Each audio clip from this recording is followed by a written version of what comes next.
Bonjour chers collègues, tout d'abord je vous souhaite la bienvenue au Québec. Aujourd'hui je vais vous présenter le programme de formation de l'école québécoise.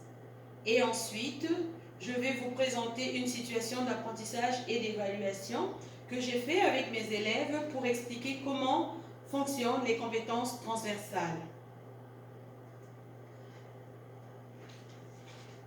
Nous appelons aussi le programme de formation de l'école québécoise PFQ. C'est un repère commun et incontournable. Au Québec, l'école est obligatoire jusqu'à l'âge de 16 ans. Les élèves québécois sont libres de faire le choix qui correspond le mieux à leur niveau de développement. Le PFQ s'applique dans tous les domaines d'apprentissage. L'école, le système d'éducation québécois se divise en 4 niveaux. Donc, nous avons l'éducation préscolaire qui commence à 4 ou 5 ans. Ensuite, il y a l'éducation primaire et secondaire. L'éducation primaire commence en première année primaire et se termine en 6e année primaire. Quant au secondaire, il commence en première année secondaire et se termine en 5e année secondaire. Mais à partir du 2e cycle secondaire, on a un parcours de formation axé sur l'emploi. Après le secondaire, il y a la formation collégiale qui mène à la formation universitaire. L'école québécoise a reçu triple mission. Donc, l'école prend sa place au sein des communautés. Elle tient compte des avancées technologiques et de l'augmentation constante de connaissances. L'école assure donc le bon développement des capacités intellectuelles des jeunes et aussi l'épanouissement de leur esprit. L'école encore a pour mission d'encadrer les élèves afin que ces élèves-là apprennent comment vivre en communauté. Donc l'école joue un rôle fondamental pour réunir les différentes communautés qui doivent vivre ensemble. L'école reste l'acteur principal pour réunir les gens et nos élèves apprennent les bases de notre société démocratique. Il y a aussi une autre mission, c'est de qualifier dans un monde de changement. Alors en ce moment, nous disons l'école québécoise a le défi de gérer l'hétérogénéité croissante des élèves et de soutenir des progressions diversifiées sans ségrégation. Chaque élève québécois doit quitter l'école avec un diplôme ou une certification. L'école a encore reçu 3 visées pour réussir la mission qui lui est demandée. Donc l'élève est au centre. La mission de l'école donne une trajectoire commune à l'ensemble des intervenants éducatifs. L'école doit d'abord considérer la culture immédiate, celle qui permet à chaque élève de se situer dans l'univers à partir du repère de représentation de valeurs et de symboles qui sont issus de son milieu et qui sont à la source de son identité personnelle et sociale. Parmi les 3 visées, nous avons aussi le développement du pouvoir d'action. Donc, savoir agir implique de parvenir à intégrer de façon harmonieuse les connaissances et les savoirs. Il y a la structuration de l'identité de l'élève. Donc, la diversité des matières explorées au secondaire permet à l'élève de mieux saisir la place qu'il peut tenir au sein du monde moderne. Le PFQ a subdivisé les orientations en 4. Alors, ces orientations soutiennent la poursuite des visées de formation. Ces orientations sont des fondements de notre système d'éducation.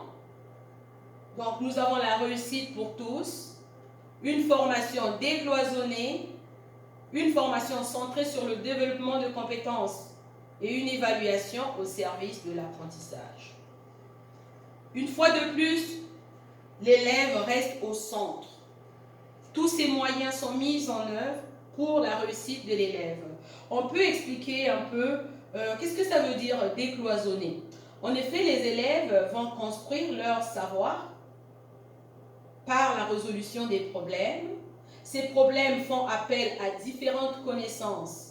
Ils doivent trouver le moyen de faire les liens entre les connaissances acquises pour trouver les solutions aux problèmes posés. Il y a 3 aspects de la compétence. Ça vient encore fortifier. Donc, nous avons l'élève toujours au centre. Il faut donner la mobilisation, la disponibilité des ressources et le retour réflexif. Le programme a prévu 5 domaines d'apprentissage, donc les langues, arts, développement personnel, mathématiques, sciences et technologies et l'univers social. Nous avons 9 compétences et ces compétences-là sont rassemblées sur 4 ordres. L'ordre de la communication, l'ordre personnel et social, l'ordre intellectuel, l'ordre méthodologique. Je pourrais donner l'exemple ici de l'ordre intellectuel. Donc, les élèves doivent être capables d'explorer l'information, de résoudre des problèmes, d'exercer un bon jugement critique, mettre en œuvre leur pensée créatrice. Donc, chaque ordre vise un but, un objectif principal. Le programme a subdivisé encore 5 domaines généraux de formation. Nous avons la santé, le bien-être, l'environnement et consommation, vivre ensemble et citoyenneté, médias, orientation et entrepreneuriat. Ce sont ici les 19 programmes disciplinaires du programme de l'école québécoise. Et ce dessin montre la synthèse de notre programme. Alors, j'aimerais parler du programme, le parcours de formation axé sur l'emploi, parce que moi, j'enseigne dans ce domaine-là. Une fois que les élèves terminent, ils vont donc, quand ils terminent le 2e cycle, ils choisissent le parcours axé sur l'emploi. Et ce parcours les emmène à avoir des certifications CFPT ou encore CFMS. Alors, voici une situation que j'ai fait avec mes élèves, situation d'apprentissage et évaluation. Nous avons eu un projet en classe et ce projet consistait donc à peinturer les morceaux de bois. Nous avons acheté les crochets et nous avons fabriqué des biscuits et les élèves devraient, une fois qu'ils ont fait ce travail-là à l'atelier de menuiserie, alors nous sommes revenus en théorie, donc nous avons fait un problème de mathématiques avec ça. On a demandé aux élèves de calculer l'aire de la planche. Nous avons demandé aux élèves de calculer combien ont coûté tous les crochets. Donc, il faut qu'ils puissent savoir le prix unitaire et trouver le prix total des crochets. Nous avons acheté les pots maçons. Les élèves devraient aussi calculer le prix total des pots, ainsi de suite. Alors, ils ont donc calculé le prix unitaire du pot, le prix unitaire du crochet, le prix total. Ils ont calculé aussi le coût de la production et le profit. Donc, nous avons quitté l'atelier et nous sommes venus maintenant dans un domaine mathématique. C'est pas fini par là. Nous avons demandé aux élèves d'écrire une lettre qu'on devait envoyer aux parents pour leur dire d'acheter notre projet qui coûtait 15 $ à la fin. Alors, cette lettre-là est écrite en français, donc les élèves font appel à leurs connaissances qu'ils ont apprises dans le cours de français. Ensuite, ils devaient envoyer cette lettre à moi, donc leur professeur, par le biais du courriel. Ils vont donc faire appel aux connaissances informatiques de base qu'ils ont appris. Donc nous voyons ici vraiment, on part d'un projet multidisciplinaire, ça fait partir donc de ce que nous appelons les connaissances transversales. Et j'espère que vous avez compris un peu comment ça fonctionne. On quitte en atelier, nous venons en mathématiques, on va terminer avec le français, l'informatique aussi était au rendez-vous. Merci d'avoir suivi cette présentation.